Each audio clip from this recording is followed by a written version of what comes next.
ये क्या बना कर रख दिया बहू? कल ही तो खाई थी मैदे की रोटी और चिकन रोल। अब क्या रोज रोज एक ही चीजें खिलाओगे? हाँ भाभी, ये मैदे की रोटी तो मुझे बिल्कुल भी अच्छी नहीं लगती। आटे की रोटी क्यों नहीं बनाती हो? अरे देवर जी, मैदे की रोटी ज्यादा स्वादिष्ट लगती है और कल आप लोगों को चिकन रोल बहुत पसंद आया था, इसीलिए मैंने आज फिर से बना दिया। अरे पसंद आया था इसका मतलब ये थोड़ी है कि रोज रोज एक ही चीज खाएंगे। अब तो मैंने बना दिया है, आप लोग खा लो, कल कुछ और सब्जी बना दूंगी। पता नहीं इसको रोज रोज मैदे की रोटी बनाने का क्या शौक है। आज और खा लो मम्मी, कल से आटे की रोटी बनाएगी, मैं उसे बोल दूंगा, आप चिंता मत करें। अगले दिन सभी लोग नाश्ते की टेबल पर बैठे होते हैं। सलमा सभी के लिए नाश्ता लगा रही है। क्या बनाया भाभी नाश्ते में? मैदे की रोटी और चिकन रोल। क्या फिर से मैदे की रोटी और चिकन रोल? बहू तुम पागल हो गई हो क्या? 2 दिन से हम यही खा रहे हैं। अरे कम से कम नाश्ते में तो कुछ और बना देती सलमा, ये क्या रोज रोज एक ही चीज बना देती हो? मैं क्या करूँ अली, कल रात में आप लोगों के खाना कम खाया था तो खाना बच गया था, उसी को गर्म कर दिया है ताकि नाश्ते में खा सके। अब इतना सारा खाना फेंक तो नहीं सकते ना। तो आप इतना ज्यादा खाना बनाती क्यों हो जो 4 टाइम खाना पड़े? हिसाब से क्यों नहीं बनाती हो? मैं नहीं खाऊंगा आज ही खाना। मैंने तो हिसाब से ही बनाया था हुसैन भाई, आप लोगों ने कल खाना कम खाया इसीलिए बच गया। अभी नाश्ते में आप यही खा लो, शाम के खाने में मैं कुछ और बना दूंगी। ठीक है, कोई बात नहीं हुसैन, अब खाना फेंक तो नहीं सकते ना, आज और खा लो, शाम को बहू अच्छा बना लेगी। शाम को सलमा मार्केट गई हुई है और अपनी सास को फोन करके पूछती है, मम्मी जी आज खाने में क्या बनाऊं? क्या मैं आज खाना बाहर से ले आऊं? बहुत दिन हो गए बाहर का खाना नहीं खाया। लेकिन बाहर से खाना लाने की क्या जरूरत है बहू, तुम आकर घर पर ही बना लेना। मम्मी जी मुझे मार्केट में टाइम लग जाएगा तो घर आने में भी देरी हो जाएगी, फिर खाना बनाऊंगी तो और ज्यादा देर हो जाएगी, इसीलिए सोच रही थी कि आज बाहर से ही खाना ले आती हूँ। अच्छा ठीक है, बाहर से ही ले आओ, 4 लोगों के हिसाब से ही ले आना। ठीक है मम्मी जी। सलमा खाना लेकर घर आ जाती है और डाइनिंग टेबल पर सबको खाना लगाती है। क्या बात है भाभी, आज तो आप होटल का खाना लाई हैं। बहुत अच्छी खुशबू आ रही है। चिकन रोल और मैदे की रोटी लाई हूँ। क्या? अरे फिर से वही? अरे बाहर से खाना लाना था तो कुछ और ही ले आती। एक्चुअली मैं जिस होटल से खाना लाई हूँ वो मैदे की रोटी और चिकन रोल बहुत अच्छा बनाते हैं, इसीलिए मैंने सोचा यही ले लेती हूँ। लेकिन भाभी कुछ और भी तो ला सकते थे, ये तो हमने कल ही खाया है। हाँ, मुझे कुछ समझ में नहीं आया, इसीलिए मैंने यही ले लिया। और होटल के चिकन रोल की तो बात ही अलग है। अब क्या ही कर सकते हैं, आ गया तो खाना ही पड़ेगा। सभी लोग मुंह बना लेते हैं। अगले दिन शाम को सलमा की सास टीवी देख रही होती है, तभी सलमा उनके पास आती है और पूछती है, मम्मी जी शाम के खाने में क्या बना दूं? खाने में कुछ अच्छा बना लो, वेज बिरयानी, रोटी और दाल बना लो। ठीक है मम्मी जी, बना लेती हूँ। सभी लोग खाने की टेबल पर आकर बैठते हैं। मम्मी आज खाने में क्या बनाया है? आज मैंने खाने में वेज बिरयानी, दाल और रोटी बनवाई है। तुझे पसंद है ना बिरयानी, इसीलिए तेरे लिए बनवाई है। मैं तो दाल रोटी खाऊंगा, बहुत दिन हो गए अच्छी दाल और आटे की रोटी नहीं खाई। लाओ सलमा जल्दी से खाना लगा दो, भूख लगी है। बस अभी ला रही हूँ, 2 मिनट। सलमा खाना लेकर टेबल पर रखती है। हुसैन खुशी खुशी बाउल में खाना देखता है और हैरान रह जाता है। अरे भाभी ये क्या है? ये तुमने फिर से क्या बना दिया बहू? अरे नहीं, अब मैं ये और नहीं खा सकता। मैंने तुम्हें कहा था ना कि वेज बिरयानी, रोटी और दाल बनाना, तुमने फिर से मैदे की रोटी और चिकन रोल बना दिया।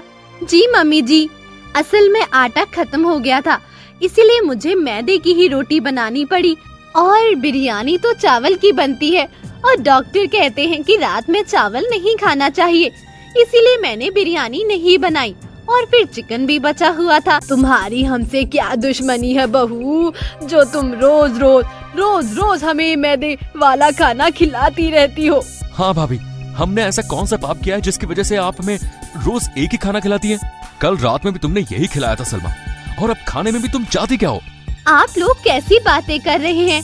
कोई आप लोगों की दुश्मनी थोड़ी हूँ। मैंने तो आप लोगों का अच्छा ही सोचा, इसीलिए ये खाना बना दिया।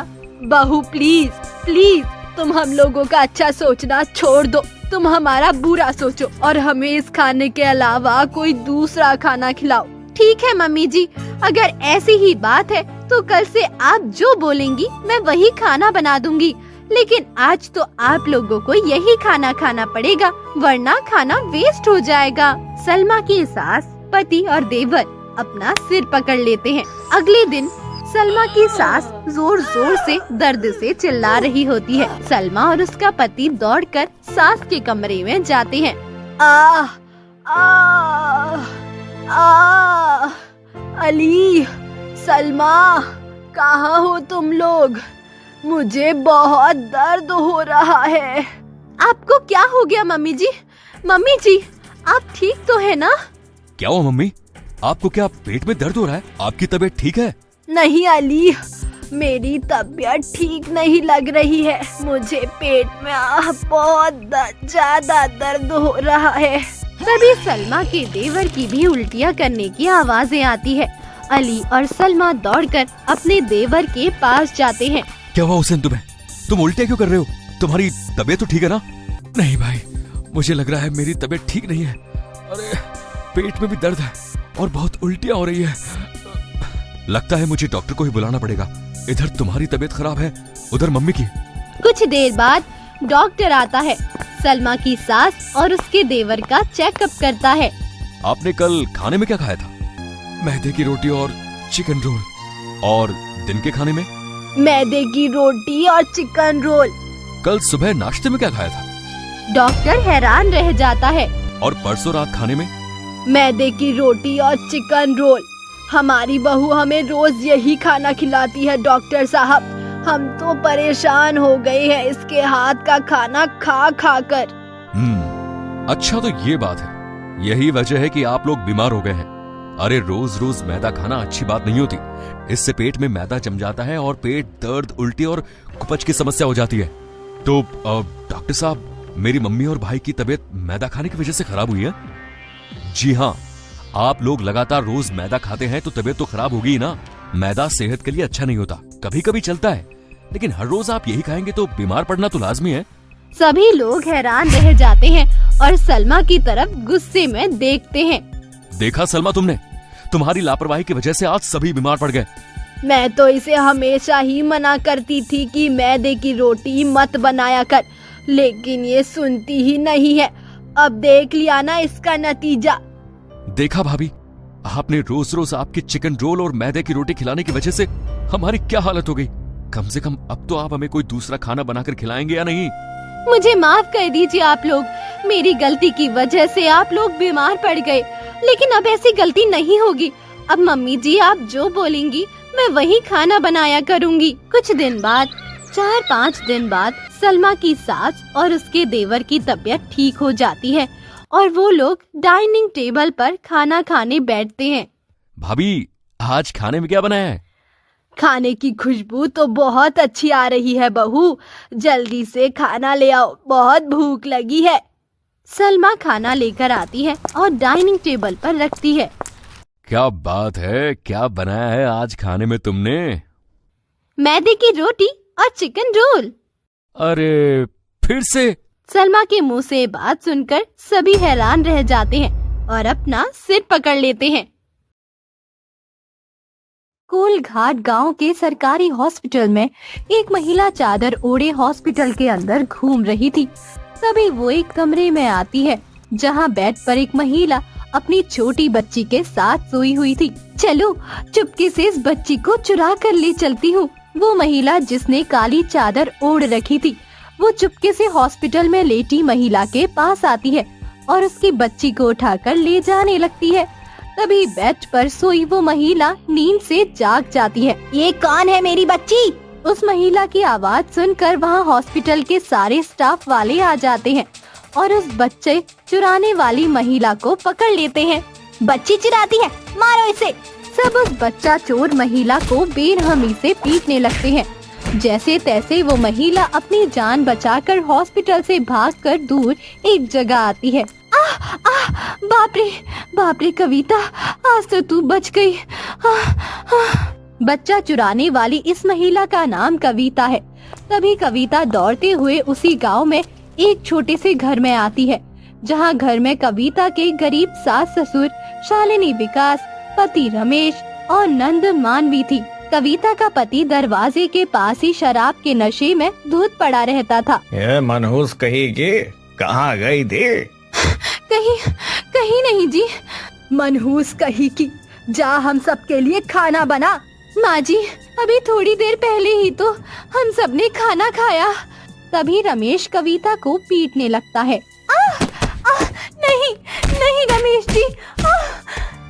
मेरी माँ के साथ जुबान लड़ाती है बांझ कहीं की। एक तो तू हमें संतान नहीं दे रही और माँ से जुबान लड़ा रही है। रमेश कविता को बेरहमी से पीटे जा रहा था। कविता दर्द के मारे तड़प रही थी, चीख रही थी, चिल्ला रही थी। मुझे माफ कर दीजिए रमेश जी, मुझे माफ कर दीजिए। मार दे इस कलमोही को जान से।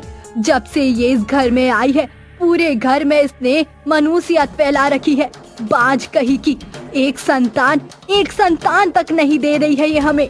कविता रोते रोते रसोई में चली जाती है। दोस्तों, कविता का जीवन ऐसे ही हजार दुख दर्द कांटों से भरा हुआ है। उसके ससुराल वाले उस पर हर दिन ऐसे ही अत्याचार जुल्म करते हैं और उसकी वजह से कविता को संतान न होना। शादी के 2 साल बीत जाने के बाद भी कविता को अब तक संतान का सुख प्राप्त नहीं हो पाया था और कविता के ससुराल वालों को एक बेटी चाहिए थी। इसीलिए वो हर दिन कविता पर अत्याचार करते थे। पहले पता होता अगर कि ये कविता ऐसी बांझ निकलेगी तो मैं शादी वाले दिन ही इसका गला दबाकर इसे जान से मार देती। संतान न होने से परिवार का हर सदस्य कविता से नफरत करता था। शालिनी अपने बेटे की दूसरी शादी करवाने जा रही थी।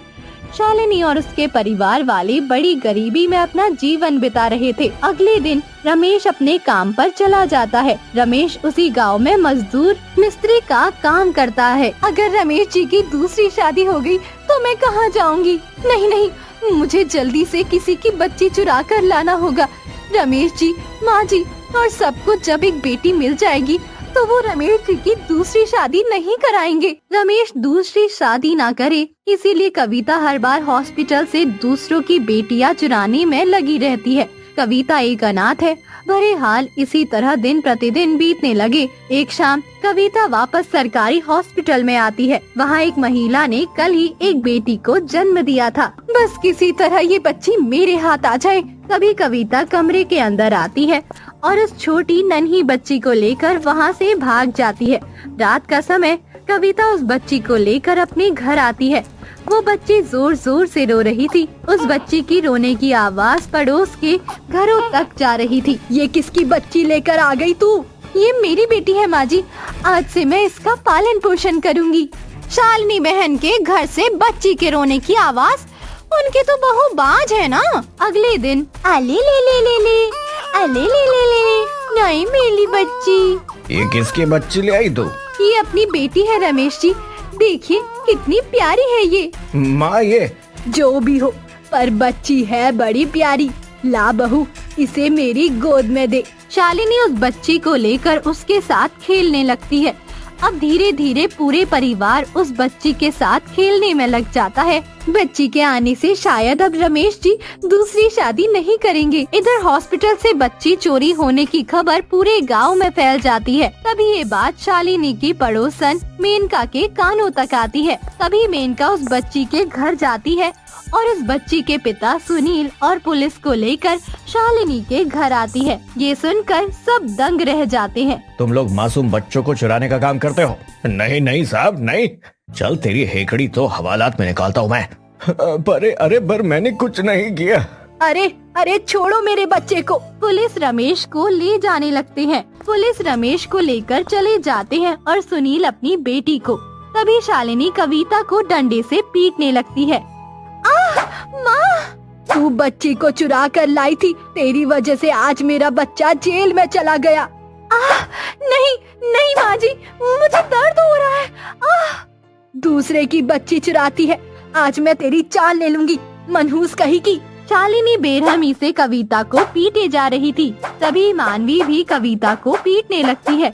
दोनों माँ बेटियाँ अपना आपा खोकर कविता को बड़ी बेरहमी से पीटे जा रहे थे। तभी शालिनी कविता के सर पर डंडा मार देती है। माँ! सर पर डंडा लगने से कविता बेहोश होकर नीचे गिर जाती है। कविता के सिर से खून निकल रहा था। अरे ये क्या कर दिया तुमने? जान से तो नहीं मार दिया ना इसे? पनौती कही कि जब से हमारे जीवन में आई है हर समय हमें बर्बाद करती जा रही है। क्या करे फिर? अरे बोल रहा था मैं कि अपने गुस्से पर काबू रखो दोनों। तभी शालिनी, मानवी और विकास ये तीनों बेहोश कविता को अनाज की एक खाली बोरी में डालकर उसे गांव से बाहर दरिया के पास लेकर आते हैं। शालिनी ने बोरी का मुंह ऊपर से बांध रखा था। हमारा राशन खा खा कर कैसे सांड की तरह मोटी हो गई है। कितना वजन है इसका? विकास चारों ओर देखता है। कोई नहीं है बिटिया। तभी तीनों मिलकर वहीं जमीन में गड्ढा करने लगते हैं। जल्दी जल्दी हाथ चलाओ, किसी ने देख लिया ना तो गड़बड़ हो जाएगी। तीनों फटाफट गड्ढा खोदने लगते हैं। इधर रमेश पुलिस थाने में हवालात के अंदर था। तभी उसके पास पुलिस ऑफिसर आता है। रमेश, जब तुझे पता था कि बच्ची को तूने नहीं तेरी पत्नी ने चुराया है तो तूने हमें बताया क्यों नहीं? अभी हॉस्पिटल की सीसीटीवी फुटेज आई है, उसमें साफ दिख रहा है कि कविता बच्ची को चुरा कर लेकर जा रही है। साहिब, आप मेरी बात सुन ही नहीं रहे थे। चलो तुम बाहर आओ, हमें तुम्हारी पत्नी को पकड़ कर लाना होगा। पुलिस रमेश के साथ उसके घर आती है तो रमेश के घर पर ताला लगा हुआ था। अरे सब लोग कहाँ चले गए? कहाँ गए तुम्हारे घर वाले? मुझे नहीं पता साहब, मैं भी वही सोच रहा हूँ। तभी पुलिस रमेश के साथ मिलकर गांव में रमेश के परिवार वालों को ढूंढने लगते हैं। करीब 1 घंटे बाद रमेश और पुलिस ऑफिसर सब मिलकर उस दरिया के पास जाते हैं जहां विकास, शालिनी और मानवी तीनों बोरी में बंधी हुई कविता को गहरे गड्ढे में डाल रहे थे। क्या कर रहे हो? रुको! पुलिस को देखकर तीनों के होश उड़ जाते हैं। तभी पुलिस वहां आकर तीनों को पकड़ लेते हैं और बोरी के अंदर से कविता को बाहर निकालते हैं। कविता बेहोश थी, वो अपनी आखिरी सांसें ले रही थी। साहब, इसकी हालत बहुत खराब है, ये मर जाएगी, इसे तुरंत हॉस्पिटल लेकर जाओ। हवलदार कविता को हॉस्पिटल लेकर चले जाते हैं। यहाँ तो पूरा परिवार ही क्रिमिनल है। अपनी ही बहू को जिंदा दफनाने के जुर्म में मैं तुम सबको गिरफ्तार करता हूँ। तभी पुलिस शालिनी और सबको थाने लाकर हवालात में डाल देते हैं। इधर जैसे तैसे कविता का इलाज होने पर उसकी जान बच जाती है। अगले दिन शाम में कविता थाने आती है तो उसके परिवार वाले हवालात में थे। साहिब, आपने मेरी माँ जी और सबको हवालात में क्यों डाला? क्योंकि ये सब तुम्हें जान से मारने की कोशिश कर रहे थे, तुम्हें जिंदा जमीन में दफना रहे थे। नहीं साहिब, मुझे मारना तो कोई और था। माँ जी, ससुर जी, ये लोग तो मुझे वहाँ बचाने आए थे। इन्होंने ही मुझे जमीन के अंदर से निकाला था। ये सुनकर सबके होश उड़ जाते हैं। क्या? हाँ, आप सबको बाहर निकालिए। कविता की ये अच्छाई देखकर उसके ससुराल वालों की आंखों में आंसू आ जाते हैं। तभी पुलिस सबको बाहर निकालती है। माँ जी, अब घर चलते हैं। 1 मिनट कविता जी, आपने हॉस्पिटल से वो बच्ची क्यों चुराई थी? साहिब, क्योंकि उस बच्ची का पिता उस बच्ची को जान से मारने वाला था। क्या? हाँ, जब मैं हॉस्पिटल में गई तो वो आदमी जिसकी पत्नी ने तीसरी बार भी बेटी को जन्म दिया था, वो अपनी पत्नी से कह रहा था कि मैं हर बेटी की तरह इस बेटी को भी जान से मार दूंगा। मुझे बेटा चाहिए, बेटी नहीं। अब वो जालिम उस नन्ही जान को खत्म ना कर दे, इसीलिए मैंने उस बच्ची को हॉस्पिटल से चुराया था। ये सुनकर सबके होश उड़ जाते हैं। इसका मतलब उस बच्ची की जान अभी भी खतरे में। तभी सब मिलकर उस आदमी सुनील के घर आते हैं तो सुनील अपनी बच्ची को मारने जा रहा था। तभी पुलिस उसे पकड़ लेती है और हवालात में डाल देती है। तभी सुनील की पत्नी दिया अपनी बच्ची को लाकर कविता के हाथ में देती है। बहन, इस बच्ची की आप ही सबसे अच्छी परवरिश कर सकती हो, क्योंकि मेरे ससुराल वाले तो कभी इसे अपनापन, इसे प्यार नहीं दे पाएंगे। मैं आपसे विनती करती हूँ, आप मेरी बच्ची को अपने साथ ले जाइए और इसे पाल पोस कर खूब प्यार दीजिए। दिया बच्ची को कविता को देकर वहाँ से चली जाती है। बहू, हमें भी माफ कर दे, हमने तेरे साथ बड़ी ज्यादती की है। माँ जी, अब बीती बातों का पीछा छोड़ते हैं और एक नए जीवन की शुरुआत करते हैं। उसके बाद सब अपने घर आते हैं और इस बच्ची को अपनाकर सब एक साथ हंसी खुशी रहकर अपना आगे का खुशहाल जीवन बिताने लगते हैं। देखना, मैं तो अपने अजय के लिए चांद जैसी सुंदर गोरी लड़की लेकर आऊंगी। सुमित्रा बहन, गोरी बहू के चक्कर में कोई उल्टी सीधी लड़की मत ले आना। ये है सुमित्रा, जो गांव की महिलाओं के साथ अपने घर में गपशप कर रही थी। सारी महिलाएं वहां से चली जाती है, तभी सुमित्रा का पति मनोज घर आ जाता है। सुमित्रा, शामू भाई का फोन आया था, वो आज शाम को लड़की वालों को लेकर हमारे घर आ रहे हैं। अच्छा। तभी वहां सुमित्रा का बेटा अजय और उसकी 2 बेटियां अंकिता और साक्षी, ये तीनों आते हैं। सुमित्रा अपने इस परिवार के साथ पालपुर गांव में अपने बड़े से घर में रहती है। सुमित्रा और उसके परिवार वाले बड़े ही संस्कारी और रीति रिवाजों का पालन करने वाले लोग हैं। माँ, आप क्यों इतनी जल्दी मेरी शादी करवाना चाहते हैं? शादी जवानी में नहीं करेगा तो क्या बुढ़ापे में करेगा तू? तभी अजय अपने काम पर चला जाता है। अजय उसी गांव के एक कारखाने में काम करता है। सुमित्रा अजय के लिए एक गोरी सुंदर शहर में रहने वाली लड़की देख रही थी। शाम का समय, शामू सुमित्रा के घर लड़की के माता पिता को लेकर आता है। जब सुमित्रा लड़की का फोटो देखती है तो लड़की का रंग काला सांवला था। माफ करना बहन, पर ये रिश्ता नहीं हो सकता। मुझे आपकी बेटी पसंद नहीं है। ये सुनकर लड़की वाले वहां से चले जाते हैं। मैंने आपको पहले ही कहा था शामू भाई कि मुझे एक गोरी सुंदर बहू चाहिए, गोरी। शामू वहां से चले जाता है।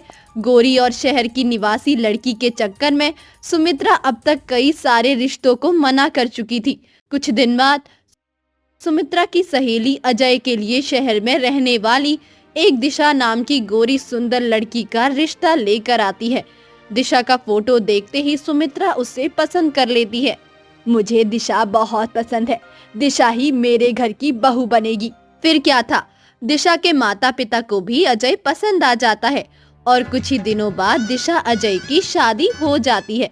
शादी की पहली रात, देखो देखो, मैं कहती थी ना कि मैं चांद जैसी गोरी बहू ले आऊंगी। देखो मेरी बहू दिशा कितनी सुंदर है।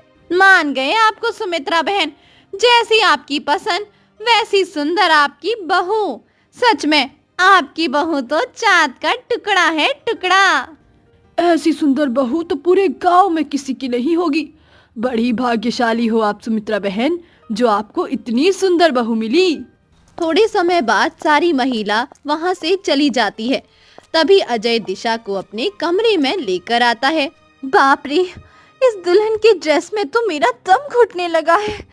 तभी दिशा बाथरूम में जाती है और थोड़े समय बाद बाहर आती है तो दिशा का अवतार और उसका पहनावा देखकर अजय के होश उड़ जाते हैं। दिशा ने शॉर्ट मॉडल कपड़े पहन रखे थे, जिसमें दिशा का पूरा शरीर दिख रहा था। ये क्या पहन लिया तुमने? कपड़े पहने हैं और क्या। वो तो मुझे भी पता है, पर ये कैसे कपड़े पहने तुमने, इतने छोटे? मैं तो हमेशा ऐसे ही कपड़े पहनती हूँ अजय। क्या? अरे तुम तुरंत जाकर ये कपड़े चेंज करके आओ। ऐसे छोटे कपड़े कोई पहनता है क्या? पूरा शरीर दिख रहा है इसमें तुम्हारा। अरे मेरे भोले पति राजा, मैं एक मॉडल लड़की हूँ और मॉडल लड़कियाँ हमेशा ऐसे ही कपड़े पहनती है। ये बात तुम गांव के लोग नहीं समझोगे। दिशा बेड पर लेट जाती है। या मॉडल? अरे बाप रे, कहीं दिशा ऐसे कपड़े पहनकर बाहर सबके सामने गई तो नहीं नहीं नहीं। अजय भी वहीं बेड पर लेट जाता है। अगले दिन सवेरे अजय की आंख खुलती है तो कमरे में दिशा नहीं थी। अरे बाप रे, ये दिशा कहाँ चली गई? अजय कमरे से बाहर आता है तो बाहर सुमित्रा और सब थे, पर वहाँ दिशा नहीं थी। माँ, दिशा कहाँ गई? बहू तो कमरे में ही है ना। नहीं माँ, वो कमरे में नहीं है।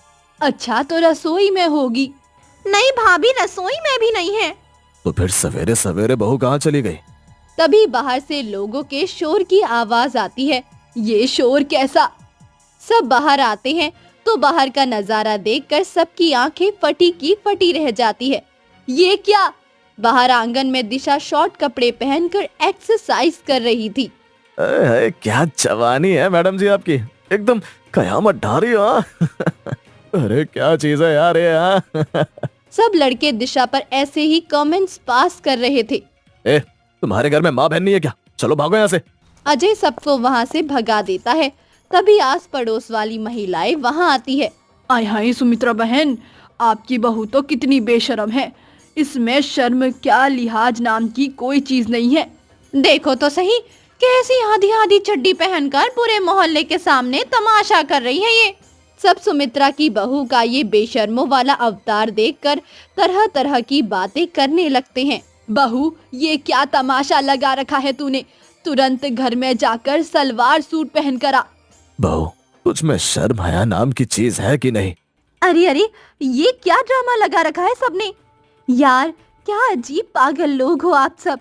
सबको मेरे कपड़ों से ही क्यों परेशानी है। देखिए, मैं हमेशा ऐसे ही कपड़े पहनती हूँ और जीवन भर ऐसे ही कपड़े पहनूंगी। दिशा घर के अंदर चली जाती है। उसे देखकर गांव वाले सब तरह तरह की बातें करने लगते हैं। पूरे गांव में बहू ने हमें बदनाम कर दिया। सब घर के अंदर आते हैं। दिशा अपने कमरे में थी। अजय, बहू को लेकर आ। अजय कमरे में आता है। दिशा, तुम समझने की कोशिश करो, ये शहर नहीं गांव है। यहाँ की बहू बेटियां ऐसे मॉडल शॉर्ट कपड़े नहीं पहनती। तभी वहाँ सुमित्रा और सब आते हैं। यहाँ तेरी मनमानी नहीं चलेगी बहू। यहाँ तुझे वैसे ही रहना होगा जैसा जैसा कि हम चाहते हैं। अगर मुझ पर जाति दिखाई ना आप सबने, तो मैं हमेशा के लिए अपने मायके चली जाऊंगी। ये सुनकर सबके होश उड़ जाते हैं। सुमित्रा, चलो बाहर। सब बाहर आते हैं। सुमित्रा, बहू को जैसे रहना है उसे वैसे रहने दो। अगर वो मायके चली गई ना तो लोग तरह तरह की बातें बनाएंगे हमारे बारे में कि शादी को 2 दिन भी नहीं हुए और बहू मायके चली गई। अब दिशा की धमकी सुनकर सुमित्रा भी अपना मुंह बंद कर लेती है। दिशा को बचपन से ही मॉडल की तरह रहने की आदत थी। अब इसी तरह दिन प्रतिदिन बीतने लगे। दिशा रोज मॉडल वाले कपड़े पहनकर बाहर जाने लगी और घर में भी सारा दिन मॉडल कपड़े पहनकर घूमने लगी। अब गांव के लड़के दिशा के पीछे पड़ चुके थे, जिसकी वजह से अजय और गांव के लड़कों में रोज रोज लड़ाई झगड़े होने लगे। एक शाम दिशा बाहर से घर में आती है और अपने कमरे में जाने लगती है। सुमित्रा और सब हॉल में बैठे थे। देखो तो सही इस बुरीगत को, कैसे आधी चड्डी पहनकर ये घर में घूम रही है। इसकी वजह से पूरा गांव हम पर थू थू कर रहा है। तभी बाहर से अजय की आवाज आती है। अजय बाहर एक लड़के से लड़ाई कर रहा था। आज के बाद मेरे घर के पास दिखाना तो तेरी टांगे तोड़ दूंगा मैं। सब बाहर आते हैं। इतना ही है तो अपनी पत्नी को संभालना, वो तो पूरे गांव में आधे कपड़े पहनकर घूम रही है। तेरी तो मैं। अजय, नहीं, रुक जा बेटा। मनोज सुमित्रा अजय को पकड़ते हैं और उसे घर में लेकर आते हैं। बहू ने तो नाक में दम करके रख दिया है हमारे। ये सारी गलती आपकी है माँ। आप ही दिशा को इस घर में लेकर आई हो। देखो अब आपकी इस गोरी बहू ने आते ही बरसों की बनाई हमारी इज्जत को मिट्टी में मिला दिया। घर से बाहर निकलने में भी मुझे शर्म आ रही है। पूरा गांव मेरा दुश्मन बन गया है। सब दिशा की बेशर्मी वाली हरकत से बहुत परेशान हो चुके थे। 2 दिन बाद सवेरे, अजय जी, माँ जी, ससुर जी, आज शाम को शहर से मेरी कुछ सहेलियां आ रही हैं यहाँ, तो आप सब उनके सामने जरा खुद को स्टैंडर्ड दिखाना। इतना कहकर दिशा अपने कमरे में चली जाती है। शाम का समय, तभी शहर में रहने वाली दिशा की मॉडल सहेलियां दिशा के ससुराल आती हैं। जैसी बहू है वैसी उसकी ये सहेलियां। दिशा, तेरे हस्बैंड कहाँ हैं? वो कमरे में है, आते ही होंगे। तभी अजय कमरे से बाहर आता है तो अजय का अवतार देखकर सबकी आंखें फटी की फटी रह जाती है। अजय ने फटे पुराने मैले गंदे कपड़े पहन रखे थे। उसके सर के बल बिखरे हुए थे और चेहरा धूल मिट्टी से भरा हुआ काला था। अजय का ये अवतार भिखारी की तरह लग रहा था। अजय, ये क्या हुलिया बना लिया है तूने अपना? अजय जी, ये भिखारी कौन है? मैं दिशा का पति हूँ। हेलो। सब अजय का ये बर्ताव देखकर दंग रह जाते हैं। दिशा, ये पागल भिखारी तेरा पति है? तूने एक भिखारी से शादी कर ली दिशा? भिखारी होगी तू, तेरा बाप, तेरा खानदान। दिशा, तुम्हारे इस पति ने मुझे भिखारी कहा। अजय जी, ये क्या तरीका है? चुप कर बिगड़ी हुई छिपकली। अपनी चुड़ैल महिलाओं के साथ ऐसे छोटे कपड़े पहनकर खुद को मॉडल समझती है, और तुम सब क्या यहाँ आधे अधूरे कपड़े पहनकर बैठी हो? चुड़ैलों की खा लो, चलो निकलो मेरे घर से। ये सुनकर दिशा और उसकी सहेलियां दंग रह जाती है। दिशा, तूने क्या यहाँ हमें अपनी बेइज्जती करवाने के लिए बुलाया था? चलो फ्रेंड्स यहाँ से। दिशा की सहेलियां वहाँ से चली जाती है। निशा, मेरी बात तो। निशा, चलो आपकी हिम्मत कैसे हुई अजय जी मेरी सहेलियों के साथ ऐसे बदतमीजी करने की? आपने मेरी सारी सहेलियों की नजरों में मेरी इज्जत की धज्जियां उड़ा दी है। दिशा अजय को खूब खरी खोटी सुनाने लगती है। बहू, तेरे पति ने तेरी चंद सहेलियों के सामने तेरा इतना सा अपमान किया तो तुझे बुरा लग रहा है कि तू अजय को जमाने भर की बात सुना रही है। पर सोच जब तूने अपनी बेशर्मी वाली हरकत से पूरे गांव में हमारी इज्जत की धज्जियां उड़ा दी, उसका क्या? जब तुझे एहसास नहीं हुआ कि तेरे कारण हमारा कितना अपमान हो रहा है, हम कितने बेइज्जत हो रहे हैं। भाभी, इज्जत केवल आपकी नहीं हमारी भी है, जिसे आपने अपनी बेशर्मी वाली हरकत से मिट्टी में मिला दिया है। सब दिशा को बात सुनाने लगते हैं। मुझे माफ कर दो दिशा, मैं तुम्हारी सहेलियों के साथ कभी भी ऐसी बदतमीजी नहीं करता था, पर मुझे तुम्हें एहसास दिलाना था कि जब बात इज्जत पर आती है तो कैसा लगता है। सबकी बातें सुनकर दिशा को अपनी गलती का एहसास होने लगता है। मुझे माफ कर दीजिए, मैं बहुत शर्मिंदा हूँ। मेरे कारण आप सबको बहुत परेशानी हुई। अपनी मौज में मैं ये भूल गई थी कि मैं किसी के घर की बहू हूँ, किसी की इज्जत हूँ। मुझे माफ कर दीजिए अजय जी, मैं आज के बाद कभी ऐसे छोटे कपड़े नहीं पहनूंगी। तो फाइनली दिशा को अपनी गलती का एहसास हो गया और उसके बाद से उसने छोटे कपड़े पहनना हमेशा के लिए बंद कर दिया और अपनी मॉडल लाइफ छोड़कर वो अपने ससुराल में साड़ी सूट पहनकर एक संस्कारी बहू की तरह खुशी खुशी अपना जीवन बिताने लगी। बासी खाना खाने वाला ससुराल। अंजलि रसोई से खाने का बर्तन लेकर बाहर आती है। इस खाने से तुम कितनी बदबू आ रही है। पता नहीं कैसे खाया जाएगा ये बासी खाना हमसे। अंजलि खाना लेकर घर के हॉल में आती है, जहां उसके सास ससुर सोनाली, दिनेश, देवर अंकुश और पति विनय ये सब बैठे होते हैं। तभी सब खाना प्लेट में निकालते हैं। ये खाना 2 दिन पुराना बासी खाना था। तभी अंजलि जैसे ही खाने का पहला निवाला लेती है तो वो पूरे खाने में उल्टी कर देती है। सत्यानाश हो, पूरे खाने को खराब कर दिया बहू तूने। बहू, उल्टी आ रही थी तो बाथरूम में चली जाना था। यहाँ खाने के बर्तन में उल्टी करने की क्या जरूरत थी? माफ कर दीजिए ससुर जी, वो खाने से इतनी बदबू आ रही है ना कि इसकी बदबू से मुझे उल्टी हो गई। माँ, अब तो ये बासी खाना बंद कर दीजिए। सच में अब हमें भी रोज रोज ऐसे बासी खाना नहीं खाया जा रहा।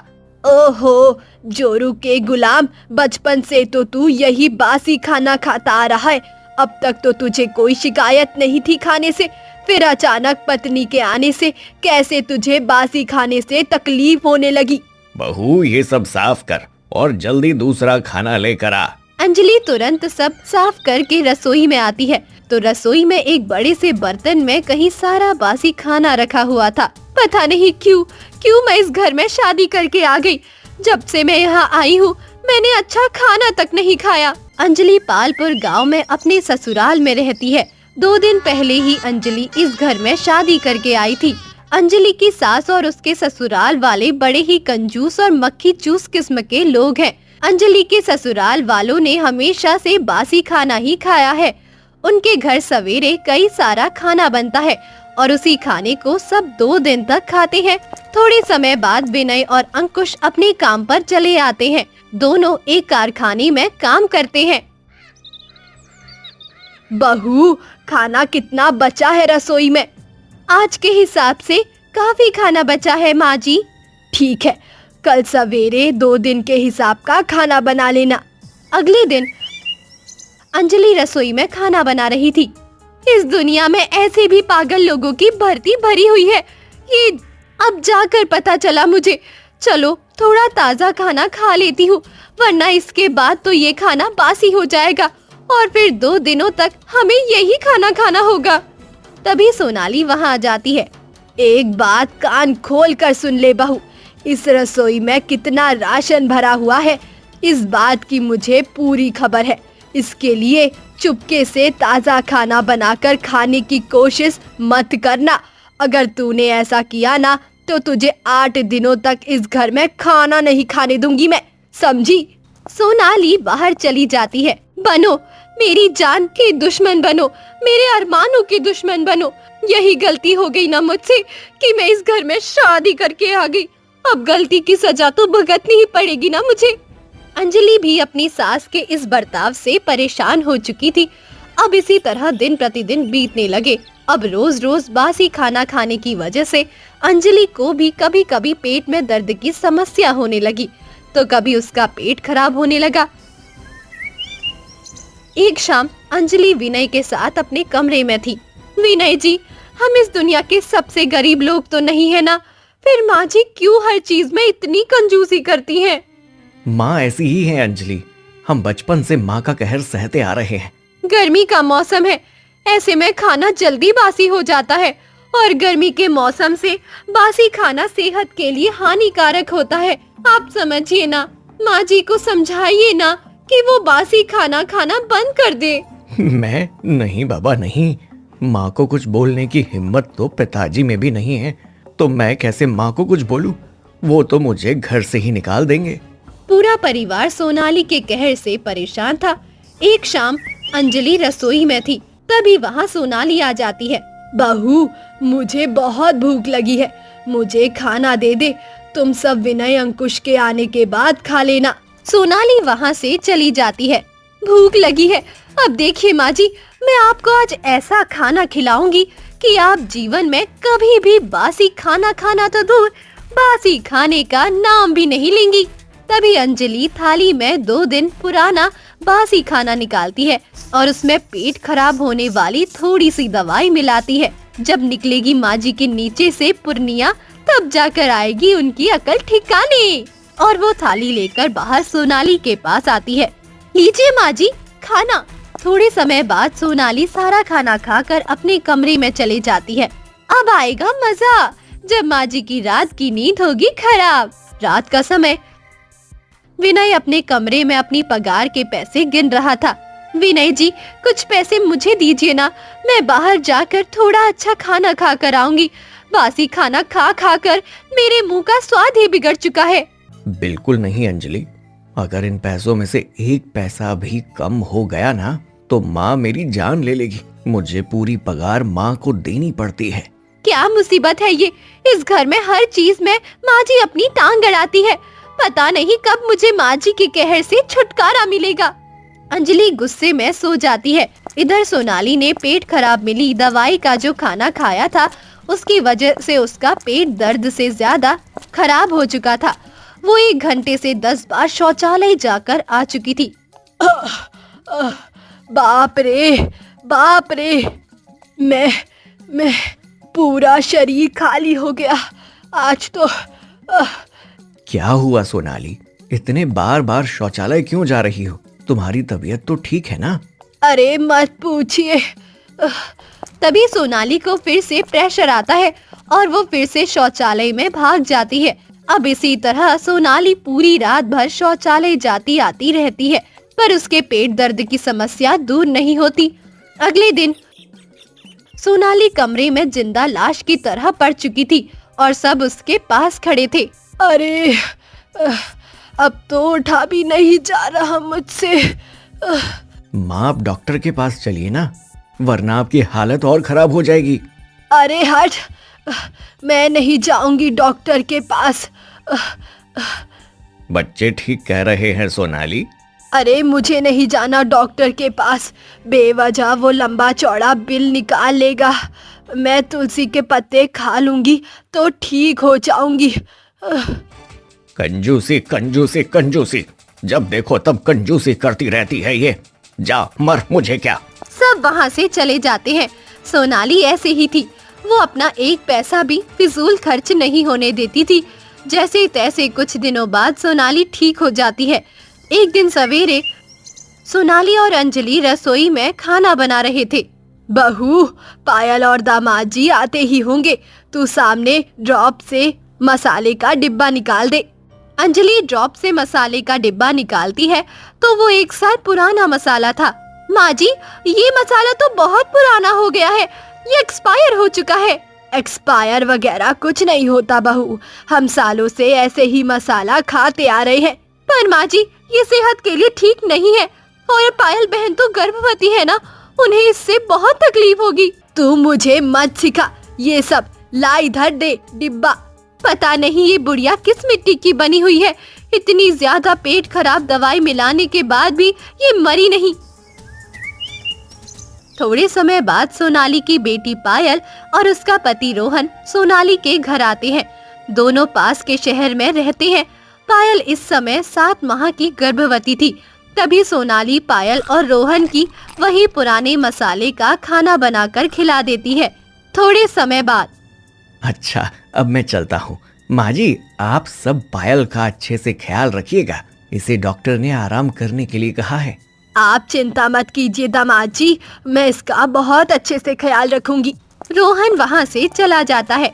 क्या बात है माँ, आज पहली बार आपने मुझे ताज़ा खाना बनाकर खिलाया, वरना बचपन से तो आप हम सबको बासी खाना ही खिलाती आ रही हो। तू वो सब छोड़ और कमरे में जाकर आराम कर। माँ, डॉक्टर ने मुझे दवाई लिख कर दी है और साथ में कुछ फल भी खाने को कहा है, तो आप दवाई और फल मंगवा दीजिए ना। इन सब में तो बहुत पैसे खर्च हो जाएंगे।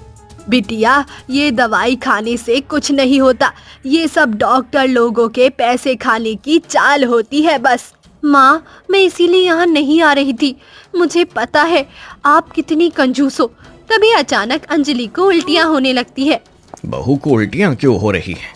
उसे होते रहती है जी उल्टियाँ। तभी सोनाली पायल को लेकर कमरे में चली जाती है। इधर अंजलि लगातार 2 घंटों तक उल्टियाँ करती रहती है। मुझे इतनी उल्टियाँ क्यों हो रही है? अंजलि को एक के बाद एक लगातार उल्टियाँ होने से सब परेशान हो जाते हैं। विनय, तू बहू को डॉक्टर के पास ले जा, उसे इतनी उल्टियाँ क्यों हो रही हैं? तभी विनय अंजलि को लेकर हॉस्पिटल चला जाता है। इधर पुराने मसाले का बना खाना खाने के बाद पायल के पेट में तेज दर्द शुरू हो जाता है। आ आ आ क्या हुआ बिटिया, क्या हुआ? बहुत दर्द हो रहा है पेट में माँ। तभी सब पायल को भी हॉस्पिटल लेकर आते हैं। वह विनय भी था। अंजलि का अब तो चेकअप चल रहा था। अब सब हॉस्पिटल में थे और अंदर पायल और अंजलि का इलाज चल रहा था। क्या हुआ पायल को? बेटा, उसे अचानक पेट में बहुत दर्द हो रहा है। जी, पायल को कुछ होगा तो नहीं। सब बाहर खड़े थे। थोड़े समय बाद डॉक्टर बाहर आते हैं। डॉक्टर साहब, मेरी बच्ची पायल कैसी है? अंजलि गर्भवती थी, खराब खाना खाने की वजह से उसका मिसकैरेज हो गया और पायल का बच्चा भी नहीं रहा। खराब खाना खाने से उसका भी बच्चा पेट में ही मर गया। ये सुनकर सबके पैरों तले जमीन खिसक जाती है। नहीं, ऐसा नहीं हो सकता, मेरी बच्ची। क्या क्या? सब खूब रोने लगते हैं।